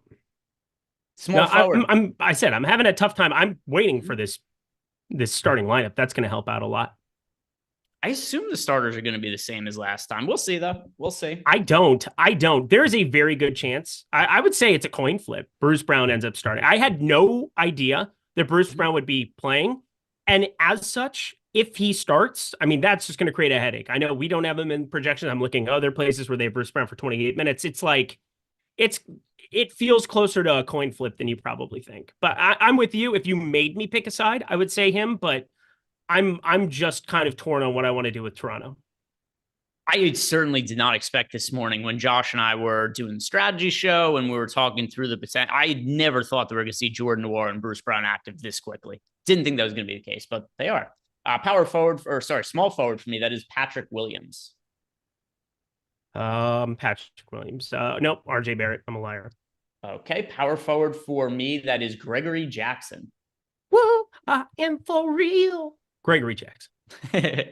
His usage has been insane. So Gregory Jackson is one of the only players on the Grizzlies as they are currently constructed, because everybody's out for this team that matters, like John Morant, Desmond Bain. The only guy who actually matters for this team that's playing right now is Jaren Jackson Jr. Everybody else is out of the lineup. And when it comes to Gregory Jackson, what's most interesting to me, other than his uptick in minutes last 2 games, 29 and 27 minutes, his usage rate the last 4 games. Actually, I'm going to take the 4th game out of it because one, he only played a couple minutes and just had an astronomically high usage in a small sample size. But the 3 games that we've seen him get minutes in the last 3, 21% usage, 27%, 29%, considering his position in the front court as well as his low price point, it looks like he's somebody who's going to shoot a lot. So Gregory Jackson. GG Jackson, as some say. Somebody I like quite a bit there at power forward. Same. Center is unfortunately Marvin Bagley, who's a piece of chalk that I just can't get away from. We're all screwed. And also Marvin Bagley, the overall top value play on the slate. Yep, we're all screwed. So that was James Magruder's super chat, and he wanted to know overall favorite cheap value. It is unfortunately Marvin Bagley, but I don't really see a way around it. Chris Albers wants to know, do we like Dick? Eric, your response. Grady Dick, no. Okay, I like how you specified, like, not this one. So here's the issue with Grady Dick. Other than the fact that we do see Chris Albers says, is his playing time capped? Yes. Not only was his playing time capped, like we didn't see him play all that much last game. Now Jordan Noir and Bruce Brown are introduced into the situation. That can't help the minutes for Grady Dick. No Dick season for me tonight. No exposure to Grady Dick. 1207B Miller. DK cash game locks. Wants to know our favorite cash game players at each position. Oh, kind of similar to last question, but we could look at it a little bit differently. So point guard, I would say SGA for cash games. I rolled out a cash lineup today, actually, for what it's worth. It has Gary Trent, RJ Barrett, Patrick Williams, Julius Randle, Marvin Bagley, Jalen Brunson, Gregory Jackson, and then the last player I won't give you because otherwise I'm giving you the full lineup. Okay. So you said Marvin Bagley, right? Yes, I did. Okay. I was going to say, if you didn't say Marvin Bagley, he's in that lineup. So players do absolutely have to play in cash games. As much as I like being underweight to the field on Gary Trent in tournaments, if he's going to be 50% on, you play him in cash games. At point guard, I think you should be playing SGA. Super popular. At small forward, Patrick Williams, power forward, Gregory Jackson, center, Marvin Bagley. I think those are your best cash game options at each spot. Whit Heath wants to know Jalen Smith versus Marvin Bagley for a FanDuel GPP. Marvin Bagley. Look at the depth chart and who the Wizards have available tonight that could play center minutes. It's nobody other than Bagley, really. That doesn't mean he goes out and plays 36 minutes or anything like that.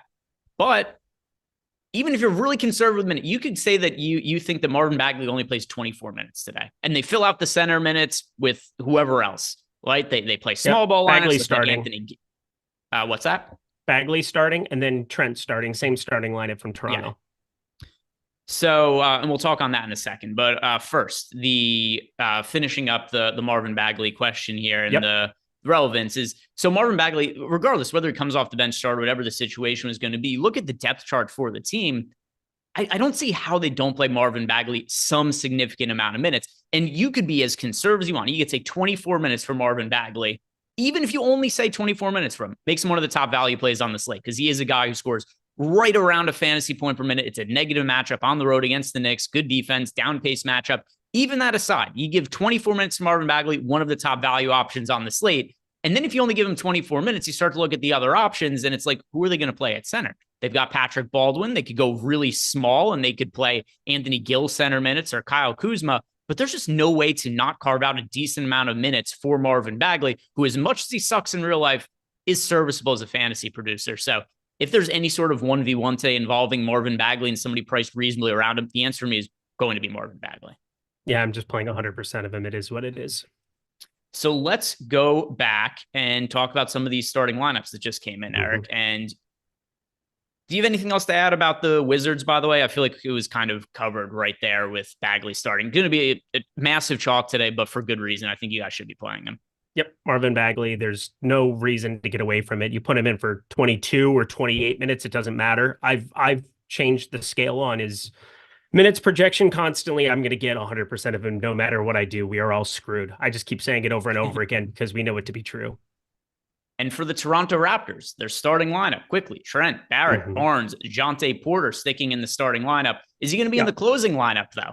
I don't know. They seem to hate him. Anytime he picks up a personal foul, they banish him to the deepest, darkest part of the bench to never return to the game again. As soon as he gets a foul, like, we can't do this anymore. This guy fouled. I have so much Thaddeus Young interest now. I've gone from like tons of Thaddeus Young interest to zero Thaddeus Young interest, and now I'm back to like all in Thaddeus Young. Like him and Marvin Bagley unleash the world on you. And obviously Sabonis is somebody that I like. He's the highest raw projected fantasy score I have here, but I'm going to get to more SGA here now as a result of the fact that like, it's like a 0.4 difference, and him being at point guard is just a day and night type situation. I mean, we have tons of ownership coming in on Jalen Brunson, but SGA 10-2, pretty easy to get to when both of your centers are respectively 4K and 3,900.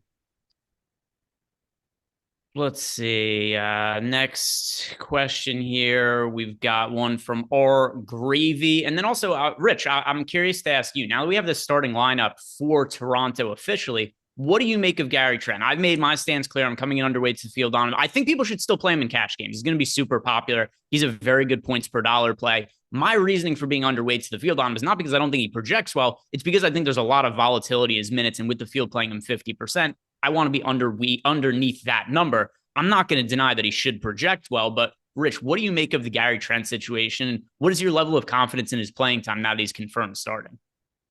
Still don't have a ton of confidence. This could easily be a situation where they're just going what they're used to, and he doesn't play 30 plus minutes, plays 28, maybe less.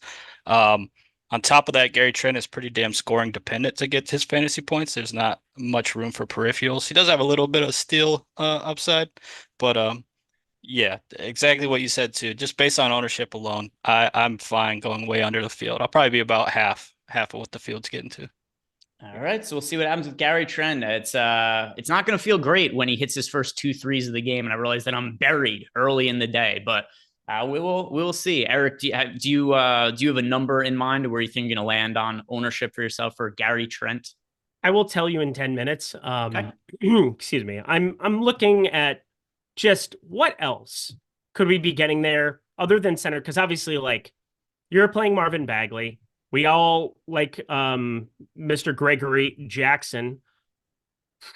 Do we need other punts? That's kind of like the other question. Like point guard, shooting guard, he does give you that extra lineup position where if he was point guard only, I could probably get to that conclusion there, especially with Brunson, SGA being guys that just project out so well. I'm having a tough time because Patrick Williams is somebody that I think is going to be very popular here as well. I'm going to roll him out in cash. I'll roll out Gary Trent in cash. I'll roll out all 4 of those guys in cash, but I'm still kind of toying with my lineup, seeing what projects out the best, what the Sims thinks here for a couple of different iterations of like what Gary Trent's minutes could look like. There's some major volatility here there. Is there a chance that we see 0 minutes from Bruce Brown Jr. and Jordan Nwora? Nwora for sure. I would be surprised if Bruce Brown plays 0 minutes. Nwora I wouldn't at all because not only did you just get I don't even know if they're planning on having him in the rotation normally. He could be in the rotation. He could be out, though. Okay. I mean, we're coming off of a 33-minute evisceration of his former team. He ended up being in a losing effort there a couple nights ago. But And this is a guy that generally is a winning basketball player. We saw that in Denver last year, and somebody's going to want him. Like, I think there's at least a world where Bruce Brown Jr. doesn't see the floor today. And like, that's what I'm having a tough time with is like, I know that we should have him projected. I know he's available to make his debut, but again, if he's just like an insurance policy who's there, a guy that they're looking at moving right away for assets because somebody would want him. Like that's what I'm getting at is like, I look at Bruce Brown and you just go over to dunks and threes and you work through who he is as a basketball player. Like he's very, very good. And do you want to put him at risk of getting hurt? Like this year, he was way down in terms of offensive, defensive numbers, but last season, he shored up just about everything that you were looking there for Denver. One of the major guys that Mike Malone said when they won the championship, he said in the parade, he's like, we're looking at getting Bruce Brown Jr. back here. And then all of a sudden he signs a contract there. He goes to Indy. But I just want to have that in mind where it's like, even being half the field feels so freaky to me on Gary Trent today. And I understand. I don't expect him to go 8 for 9 from 3, but he goes 4 for 9 from 3, finds a way to put up 22, 24. Is that something that I'm okay with on a 5-game slate? Or, does everything open up with Indy later in the day? I'm just still having a tough time with it. So let's see what else we have as far as super chats. But first, Jordan Klein, play the goddamn animation. It's Nuke of the Nighttime. Everybody wants to see Eric's penis get blown up. Go for it. Fuck yeah. Welcome to Live Before Locks, Rich. Fun stuff. Fun stuff. And there I gotta throw Rich the Nuke of the Night first, though. We had Lee come in with such a smash, and I know he ended up being 50+% owned, but like you got to 100% of him. So I am very, very curious. Oh, I'll bring something up here in a second. But Rich, Nuke of the Night, you know the rules. There are no rules. Who is yours? All right, so I'm actually taking the Pacers angle. I think at least one guy is definitely going to be ruled out, potentially 2 or more. I am Don't steal playing mine. the hell out of TJ McConnell, and fuck, that was mine. Okay. And if news breaks, maybe no one's ruled out. There's 2 games at the same time that you can easily swap to. I mean, the swapping potential tonight. This is actually a great slate for late swapping, and the Indianapolis and that Sacramento game is just it's so juicy. All righty, friends. All right. That was my guy. I have to find a new one. We're all going to Indy, right? So, like, Andrew Nembhard, this is a guy who is now in the starting lineup. He is just outrageously undervalued here on this slate. Obviously, there's a ton of news. People are going to be swapping around trying to get there. But Benedict Mathurin, he is 3rd in this team in scoring. He is only averaging 25, 26 minutes a game here. There's a little bit of room for that to be coming up to 30 here in the starting lineup, 32 in some of these competitive spots. And then he should have all of the reins to usage, even playing alongside Buddy Hield. Buddy Hield hasn't had nearly as much usage. And Buddy Hield had the first crack at the rotation at the beginning of the season. Mathurin, he hadn't started in like 2 months and all of a sudden gets back in the starting lineup. It's an extreme blowout. And I just think people need to recognize that there is an opportunity for him to be on the floor way more than you expect. Tons of minutes for a lot of these guys. I don't expect Toppin to play. I have no idea what happens here between Nesmith and Nembhard, but I'm pretty confident that if Mathurin is in, you want to get to a lot of him. 0.93 fantasy point per minute, better than Hield, better than Nesmith, better than Nembhard. Give me that. All right, so I was going to go McConnell. I have to pivot here, though. So I'm going to go with who I mentioned as my lotion play before as Scotty Barnes, who with all the ownership we have going to Toronto, he's one guy that is not picking up all that much ownership. His price is down, even though Pascal Siakam is away. He's got great positionality at power forward and point guard and small forward. So Scotty Barnes is going to be mine for tonight. And now let's run through. We got a bunch of questions to hit on. So let's try to get through these as efficiently while also giving the best information as we possibly can. Super chat here from R Gravy. Best values on DK. Overall best values for myself, Marvin Bagley, Gregory Jackson, Patrick Williams. Yeah. I just want to let it be known that Lee talked me into 0% Gary Trent, so I'm here for it. That was all it took? Yeah. I love Rich and Lee, and I trust them more than I trust you. So there's that. All right. So Eric is now on 0. So after all of that, Eric fights his battle for Gary Trent. He ends up with 0%. I said, no, you heard what you wanted to hear. What I said all the time was that I had no idea what I wanted to do with Gary Trent. His penis in your mouth. I heard the exact words. Those were your exact words. We could play the tape.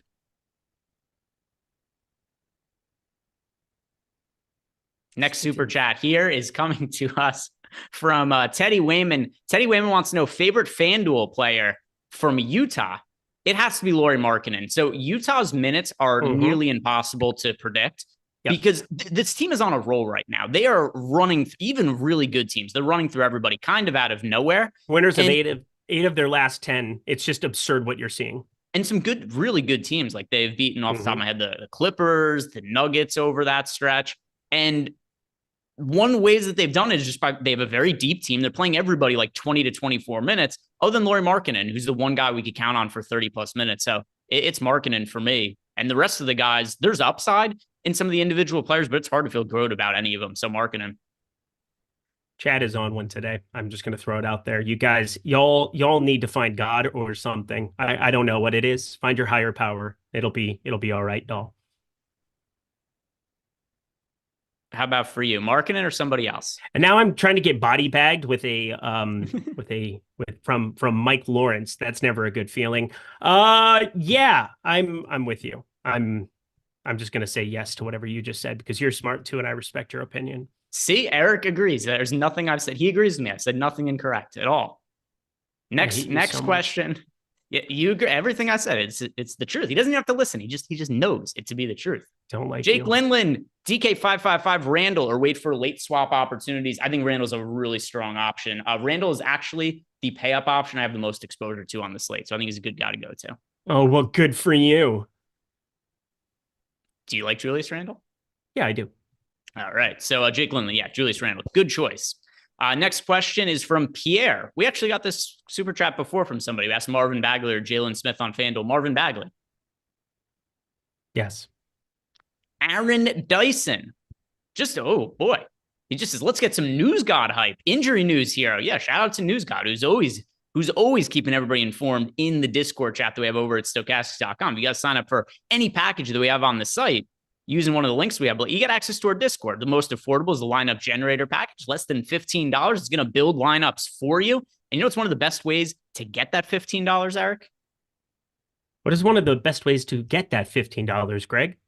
So there's a couple of ways. You can do it the old way EMAC used to do under Bridges, or you sign up at BetMGM using the link we have below, because when you do, you bet $5, just a $5 bet over at BetMGM. And Eric, they're going to give you $158 in bonus bets. 158. You didn't hear me incorrectly. $158 in bonus bets from BetMGM by signing up using our link and betting $5. This is a no-brainer offer to take advantage of. The absolute worst case scenario is you guys lose $5. You know what the best case scenario is, Eric? What's the best case scenario, Greg? You turn the bonus bets, $158 in bonus bets, into $1 billion. So you should take advantage of it. Okay. Sign up at BetMGM using the link we have below. If anybody you know has a gambling problem, call or text the number 1-800-GAMBLER. Plain B Smoothies just says, I love Dick. Good for you, Plain B Smoothies. Appears to be playing Grady Dick Love tonight. is love. Love is love. James Magruder says 5,900 or less for utility, or should I change my lineup? Let's see. Is there anybody? Attitude chat. That's what you should change. 5,900. Is there a price point? Is there somebody you like at that price? Oh yeah, DiVincenzo. Solid option. Oh yeah, DiVincenzo seems fun. 5,900 though, isn't that the grand total of Mr. TJ McConnell? TJ McConnell is also at 5,900. I have more exposure to DiVincenzo than TJ McConnell. I think both are good options, though. Two players I'm overweight. I have more TJ. Yep, there you go. Yep. Nothing. Next one here, Corey Williams. Corey says, "Great show, guys. You can answer this." Thank you. He says you can answer this later, the earlier game question, but wants us to break down the DK Minnesota showdown game, assuming everyone is in or out. Yeah, so my expectation at this point is that everybody is going to be in on the high end. I think in the captain spot, you want to be looking at Anthony Edwards or Karl Anthony Towns for cheap. There's a lot of guys you could get to from the Memphis side of the game. Zaire Williams looks really good. Gregory Jackson / GG Jackson, another guy we talked about, really cheap play overall for the slate. Good on the main slate, good for showdown. So those are a couple of guys I think you should be building your showdown lineups around there. Chris, thank you for the super chat, as well as gifting us 5 YouTube memberships. Chris, thank you for the support as always. And then Shane Daly is asking us Grimes, Thaddeus Young, Patrick Williams, rank them in order. Williams, Thaddeus Young, Grimes. Gregory Williams. Oh, he is for Patrick real. Williams. Patrick Williams. Oh, Patrick Williams. Never mind. Other one. Yeah. Doesn't work for Patrick. Doesn't work for Patrick. Just, you can do it anyway. Just shoehorn it in. Just shoehorn Jackson. It in. Ooh. All right. And then a super chat from News God, and that is an eggplant emoji. Who knows what that could be referring to? Sean has no left idea. us That's strange. It is. Out of context. It is strange. No idea what it could mean. In context, it's also strange. Mm-hmm. Sean, any thoughts on Chet and Laurie for tonight? I prefer Laurie between the two of them. On the Thunder, there's nobody I really, really like other than SGA. I'm so with you. I mean, it's just so diluted. It's the same thing we just talked about with Utah, where there are lots of minutes and lots of ways. And Isaiah Joe can get close to closing at times, and it can be Case and Wallace at times. It can be whomever they want it to be. Now, I like Chet more than you. I get to Chet more than most people because he's 7,800. He has a 1.25 fantasy point per minute rate. The problem is that they just never need to play him 35, 36 minutes because they blow a lot of teams out of the water. Now, I'm more inclined to be playing Chet Holmgren than you are tonight. I have 15%, and I'm just fine with that. By the way, I banned the man from the chat who was saying that he said, I'm a ban your mama, is what he said. Well, what he said is the wrong starting lineup for the Toronto Raptors. So I just kicked him out of chat. Oh, yeah, no, then damn him to hell. It's the only thing. By the way, people could say whatever they want about me in chat. I really, really don't give a shit. But Sean V can't. Sean V needs to put some respect on the name is what Sean V needs to do. Sean V needs to find God. We all know it to be true. We're having fun here. We're trying to break down the DFS slate, and it doesn't benefit anybody to just make up news and throw it in the chat. It's the only thing I kick people out for when people are just purposefully spreading wrong information. So Eric isn't happy right now. I'm very happy all the time. Get out of here. Yeah, take this $15 and don't shovel my driveway. Luke Stone. I'll never get over that. My driveway was so slippery today. Luke Stone with Josh Hart out and blowout potential. Is Quentin Grimes a sneaky play? I think the sneaky play here is Dante DiVincenzo. Sure. Did you get to Grimes at all? No, I did not. Yeah, so for me, it's DiVincenzo is the guy who I think benefits the most from the Knicks with Josh Hart out. I know earlier in the day, and by the way, I do have some shares of Quentin Grimes as well, 15%. Earlier in the day, when Josh and I did the strategy show, Josh was eager to get to DiVincenzo, even under the assumption Josh Hart was going to play. And then he ended up looking pretty good to me once Josh Hart was officially ruled out. RADM says thoughts on GG Jackson. Says feels like people are too hyped. I mean, the guy is willing to take shots. He's capable of creating his own offense, and nobody else on this team is able to do it. He's one of my favorite value plays on the slate. And I think it was the same for you. Was it not, Eric? Yep. All right. You seem very sad today. No. I was just trying to figure out what I want to do between Jonte Porter and Thaddeus Young, because those are the normal things that you do on a day-to-day basis with your life with 10 minutes before lock. Oh. All right. We've got Captain Akella who wants to know our favorite single entry play. I'm going to go back to TJ McConnell and Scotty Barnes are the ones that stand out the most to me. I have both of them in my single entry lineup, so I do not mind that. Benedict Mathurin, I love. If he plays, obviously. If he doesn't, then I have a lineup spot. Good question here from VA Prince. Wants to know who are we willing to prioritize from the 7:30 games, understanding the news that is going to potentially be breaking later. Like this question. Julius Randle is, so by the way, the two 7:30 games are Knicks, Wizards, and Bulls, Raptors. I'm willing to prioritize Patrick Williams, Julius Randle, Scotty Barnes, Emmanuel Quickley. It's like real high priorities from the first couple of games. Yep, that sounds about right. Gelby wants to know for power forward value, who do we prefer, Trey Lyles or Thad Young? Thad Young for me. Thad Young and said Trey Lyles. Yeah, Thad Young between the two of those. Yeah, for sure. Ben Snappin, he wants to know who we would use at the utility spot. He has 4,200 remaining. I think it's GG Jackson for me. Assume you already have Marvin Bagley. Yes, I do. GG Jackson. So yeah. So I'll give you like a list of a few guys. It would be Bagley. If you already have Bagley, then Gregory Jackson. If you already have Gregory Jackson, then Thaddeus Young. So those are the order of guys. If like a flow chart, if you have this one, then this one, and it just goes on and on about who to play. Hef Love wants to know who on Toronto is most negatively affected by Bruce Brown. I do think this is Gary Trent. Yeah, it's got to be the answer at this point in time. Sniff says, is it dumb to have Hartenstein and Bagley in the same lineup? Nope, no relation there. You can play them both together. No issue at all. And then Kevin Cash App wants to know Sexton or Tyus Jones. I don't think I really got to either. I don't see either being in a large assortment. I'll go Tyus Jones between the two. I know this doesn't directly answer his question. I agree with you. If it has to be one, I'd go Tyus Jones, but TJ McConnell at a similar price point. That is who I would rather play. Also gives you more flexibility in case guys get rolled out. Yep. Like Nemhard could end up being somebody you actually click on, like God forbid, but yes. M. Bach wants to know Denny or Barrett. Barrett for sure. Miami High Life, thoughts on leaving spots open for Pacers news and who are our favorites to focus on based on who might be out. Yes. So if we go ahead and we look at the Pacers-Kings game, these are the players I think it makes the most sense to get exposure to from that game. One of them we've already talked about in TJ McConnell. I mean, there's a handful of guys here. McConnell, Sabonis, Fox, Malik Monk. I love all of those. And you don't have to force in Pacers guys. Like if you have Kings guys in your lineup as well, it's going to save the same purpose. So those are the guys that I'm getting to from that game that I think makes sense to have in lineups. Next question here is from Maddie T. Maddie T wants to know Hartenstein and Levine or Fox and Gigi Jackson. Fox and Gigi Jackson. Fox and Gigi Jackson. OG Chachi wants to know Chet and Brunson or Tyus Jones and Sabonis. Ooh, I'm going to go Tyus Jones and Sabonis. Yeah, Tyus Jones, Sabonis. Rico Rod wants to know top FanDuel single entry plays.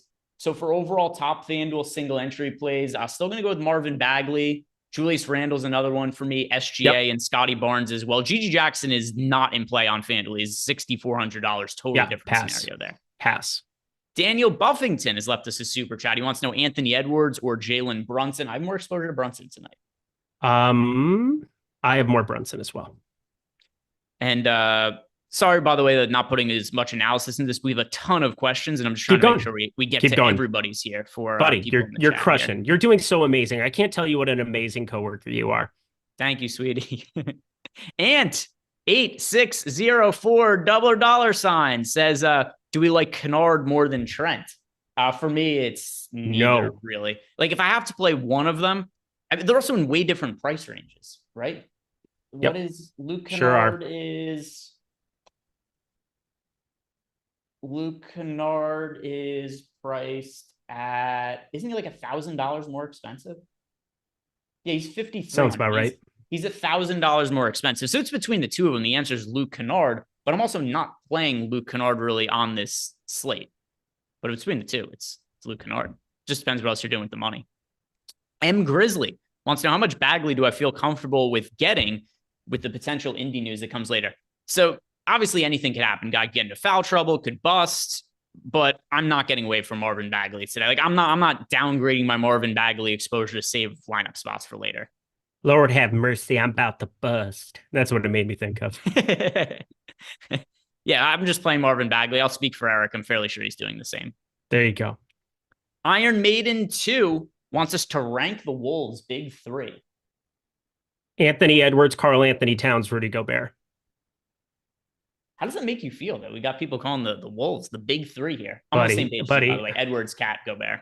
I'll just run it back. Lord have mercy, I'm about to bust. There it is. Twice. You can add that in after every question now. It's too good, buddy. We're first in the West. I can't remember a time that Minnesota basketball mattered since Kevin Garnett roamed the land. So, yeah, I'm pretty excited. And I don't even know what this is that I got tagged in on this other thing. Don't even worry about it. Let's see. I didn't understand it. One more question here from Hef Love, and then I think we're caught up on all the questions. He wants to know Emmanuel Quickly or Kobe White. That is Emmanuel Quickly for me. I talked about the Gary Quickly. And I'm not going to answer this question as quickly. I'll put a little more time into it because it's the last one. We're caught up now. So before I talked about the Gary Trent situation, don't need to rehash it. I think we spent half the show talking about Gary Trent Jr.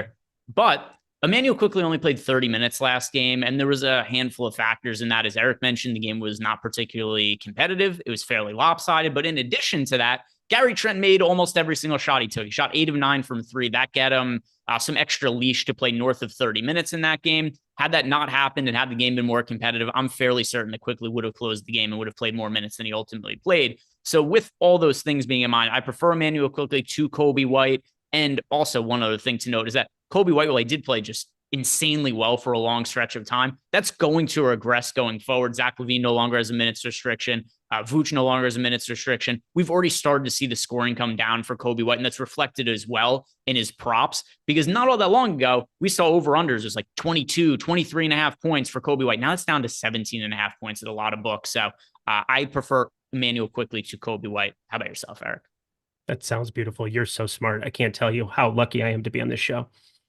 Boy, Eric's making some good points all of a sudden. I know. Ant 8604 $, and he says that the gotcha. So he says the Kennard versus Trent was for FanDuel, where it isn't the big salary difference. All right, Luke Kennard in that case. The C is silent. Yeah, no, Luke Kennard, if you need that. And a super chat from Corey Shea, who says that he is fucking laughing his ass off. I'm about to bust Eric. You are a national treasure. Well, it's about time I got the respect around here. Well, actually, I've never get respect around here, but from you, I appreciate you. Shout out to I have to read this out. Underdog sent out a very funny alert that just got to me. DeAndre Ayton ice melted is probable for Friday. That's a very funny injury designation. That is hilarious. Good stuff. Rocky Raccoon 7 wants to know, do I like Slimy Grimes, or is he a big swirly sucker pop play with Indiana potential value later? I have 15% of Quentin Grimes. He is somebody who I think is worth getting exposure to. I'm not all that much different from the field. There's extra opportunity for him, without a doubt, with Josh Hart out. My preferred option from the Knicks as a player who benefits in the absence of Josh Hart is Dante DiVincenzo, but it doesn't mean that Quentin Grimes is a guy who isn't playable. He should pick up some extra minutes as well. So as far as your question, is he a big swirly sucker pop play? I'm fine with him. Do you consider Quentin Grimes a big swirly sucker pop play? No, he's more of like the represent the lollipopkin play. A different Willy Wonka situation. Who's the best Willy Wonka represent Augustus, save some for later. The mom, she's great. The river is made of chocolate. And I think I'm probably like 4 remakes behind as well, because they seem to reboot that every I heard the new one was actually good, so I might have to see it at some point. But at this point in time, I'm by my computer until infinity o'clock every night. So I will not be going to attend a movie anytime soon.